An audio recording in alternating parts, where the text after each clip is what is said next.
Hi, today I will be teaching you 3 basic things you need to know when beginning crochet. So first, how to hold your hook and your yarn. Second, how to make a slip knot. And third, how to make chains. So first of all, when we're making a slip knot, we keep our yarn like this. Sorry, let me focus that. Okay, so there are different ways to make a slip knot. Probably the easiest one would be to cross it over like so. Okay, and then keep it in place and turn it over like that. So now you have a little knot like that. Keep the tail in place. Okay, and then pull the middle. Pull like so. Alright, let's do it one more time. To undo the knot, you just pull the yarn and it will come loose. Let's try it again. Alright, here's your tail, here's your working yarn. Turn the tail around, move the loop up like so, and pull the middle thread tight. Okay, so now you have a very big loop here. This is called the slip knot. Of course, in crochet we don't use a very big loop like this, so we can get our hook, put it through the knot, the loop, sorry, and pull the working yarn like so to make it right snug around the shaft of our crochet hook. Now, how do we hold the yarn? So holding the yarn can come in different ways. Some people like to wrap it once around their finger and hold it between their middle and their thumb and work like that. Others like to wrap it multiple times around their index and hold it between their middle and their thumb like so. I personally prefer this as it gives me more control over the tension of my working yarn, and I'll show you that in just a bit. Other people like to keep it a bit loose and just hold it in a different way, like between their middle and their index, and hold it here. So I find that to be quite slippery and not very steady in my opinion. But some people are not very comfortable having their index finger do all the work for the tension. So whichever works for you is fine. Alright, so how do we hold the crochet hook? So there are 2 main ways on how to hold it. The first one is called a knife grip.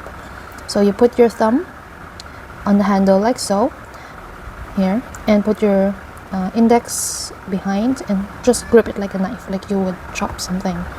Some people like to use it like a pencil. Okay, and honestly there's no right or wrong way to do this. Just do whatever works best for you, since your comfort should be your top priority when learning how to crochet, especially since you might be doing it for quite a time.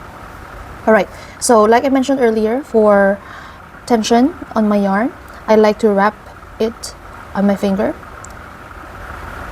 like so and hold the slip knot down.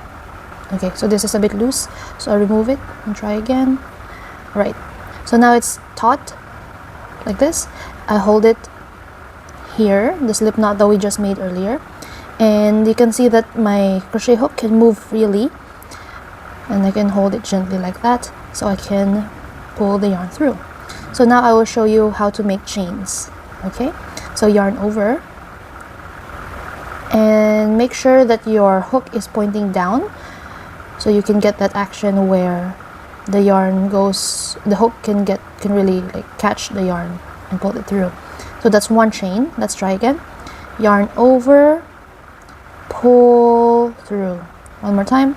Yarn over, pull through. Okay, so some troubleshooting points. When you find that your yarn is sort of escaping, it could be because when you pull it, you're not turning down your hook. See that? So you cannot pull it when it's not caught by the hook here. So I like to do like this and twist it down and pull it through. So as you can see, my tension is quite okay. My yarn is straight.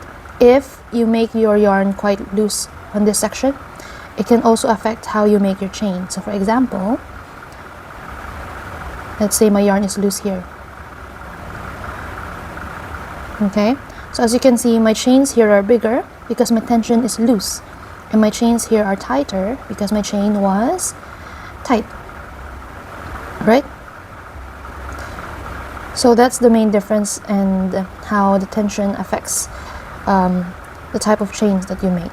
So if you want to undo some chains, you can just pull the working yarn slowly. So that's 1, that's 2, and that's 3 that you removed. Okay, so now I will show you how do we count the chains. All right, aside from counting while you're making them, let's say like 7, 8, 9, and 10. I think that's 10. Let's count. Each chain will look like a V at this point. So that's 1, 2, 3, 4, 5, 6, 7, 8, 9. Oh, I only made 9. And let's make one more, and 10. Okay, so now you have 10 chains. Depending on the project that you're making, they may ask you to make 20 chains or 50 chains or even just 10 chains. And this is how you make them. Don't worry if your chains look a little bit bumpy, like they're not very even, especially if it's your first time doing crochet, because that's just how you learn along the way. As long as your chains are not twisting around, then you'll be quite okay to go. Just practice chaining probably 20 at a time and see how your tension and your movement improves. Your hands will remember the movement over time. So the more you practice, the more you can master this basic stitch. So yeah, that's it for today's video. And I hope that you learned something. Watch out for the next part where I will teach you how to make the other stitches like like double crochet and half double crochet. All right, thank you so much for watching, and I'll see you in the next one. Bye.